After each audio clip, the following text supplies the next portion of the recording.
Norėčiau interviu, taip malonu buvo skaityti aviacijos pasaulyje. Tai kaip ten gyvenasi toj Rygoje, ar Latvijoje, ar kitam pasaulyje? Mes ir dirbam. Turiu daug mokinių, dirbu su 3 tipais, bet ultralaitais. Valtis, Aeropraktas ir Stolas. Tas TH701 italų gamybos, toksai kiturkampas. Taip.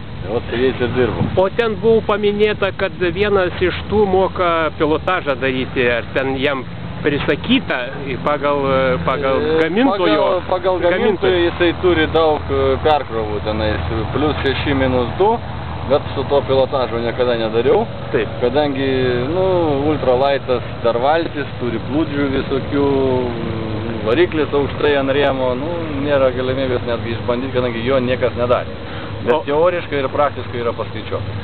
Anatolijau, ar kokie ryšiai dabar su Lietuva? Šiandien matau labai geri. O kaip aplamai? Dirbu, ar 2 frontais? Ne, 2 frontais neišeina, kadangi ten daug darbo turiu. Taip. O šičia atvažiuoju savo malonumui paskristi su akrobatiniu lėktuvu, kadangi Latvai neturi akrobatinių lėktuvų. Tik tai jų yra vienas picas, bet su to picu kol kas neprieinama paskristi, kadangi su juo nėra instruktorių. O dabar Viktoras Kurbidis įsivedė, tai gal su juo teks paskraidyti Latvijai su picu. Ar propeleriai daugiau nekanda? Ne, girdėjau, nekando vieną sykį. Jo, vieną kartą buvo įkandę, bet daugiau nekanda. Tai gerai, reikia su jais sugyventi. Tai tikrai taip ir darysim.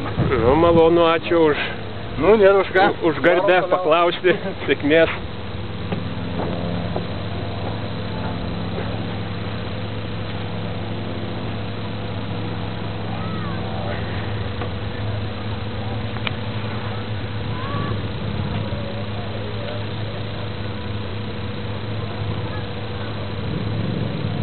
Tú